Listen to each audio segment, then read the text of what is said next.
Okay, so jumping right into it.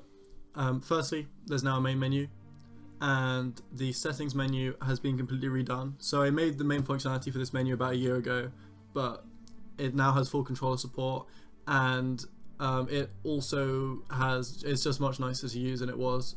So we have a few different sections. We have graphic settings, which this probably needs some more options, but we can change the general render quality, we can change the shadows, etc. We can also rebind all our controls in the control section, change the look sensitivity, decide if we want to have looks moving, and we also have a sound section which we can control various elements of sound within the game.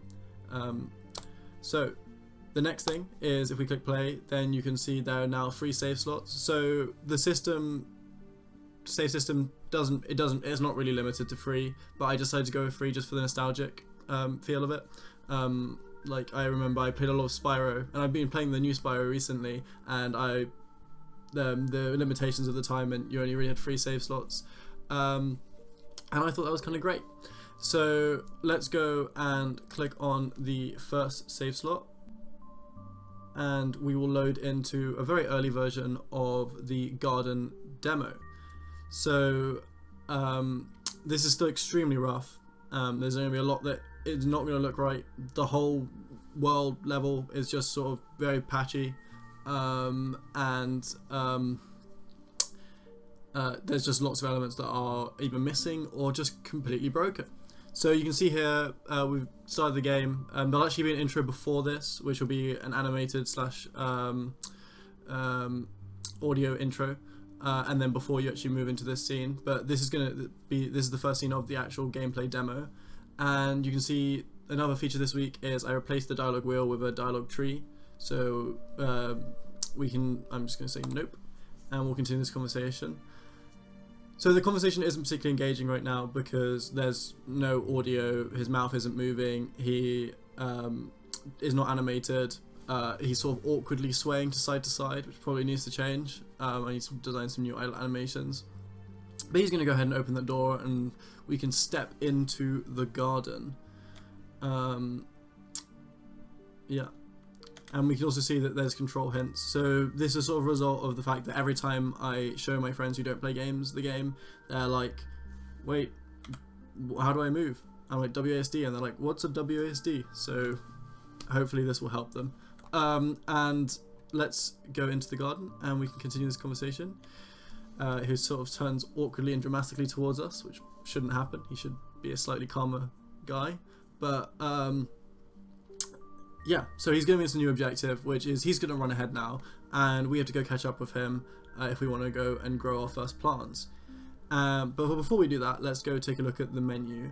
So I've been polishing the menu quite a bit. There's still like some elements that are not correct. Like this text here should be in the same style as the general text of the whole game. But we have our toolbar menu. So this is our actual toolbar. This is what shows up, and we can switch between all the time. And then this is basically our inventory. It's quite small because you don't really have that many tools in the game. It's a game about growing plants. You need like a watering can, box of seeds, and some clippers, and maybe some like fertilizer or something.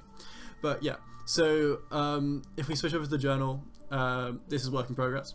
Completely missing. This is basically going to act as a progress tracker. You're going to be able to track all and look at all the kinds of plants you've already discovered, and it's generally going to be what you measure your progression through the game against. And then we have the objectives tab.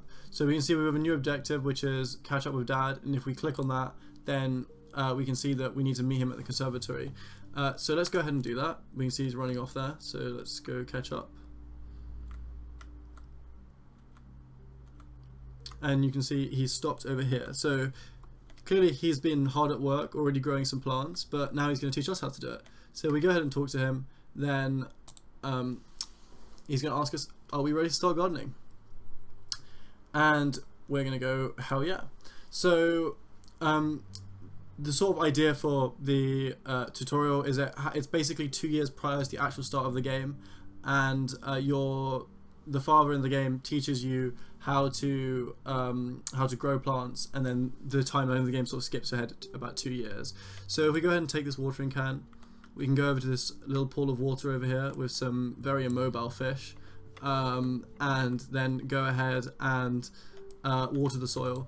Okay, so I had to cut there because the watering can decided to suddenly obliterate itself for no apparent reason. So I guess welcome to indie game dev. But that's apparently most of what's actually working this week that I've got to show you. So finally I'm just going to show this little error I was working on today. So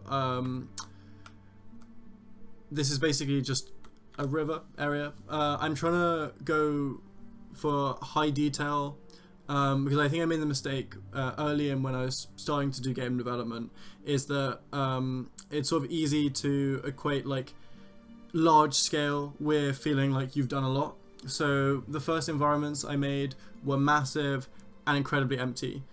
So now my sort of policy, such how I work through environments now, is I work via area by area, making sure that each environment has at least a good few great places you can sit, and as a single image in terms of composition, the environment looks good.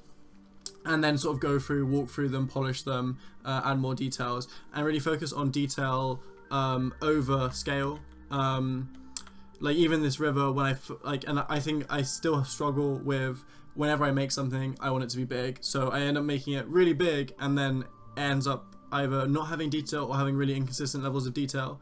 So, and even in what you've seen in the garden so far, there's quite inconsistent details. So I plan to sort of work through and re-detail as much as possible, and yeah, so okay, so that's most of what I have to show in this week's development diary. It's still very rough, but I just wanted to show the progress that I made, all the progress I made this week.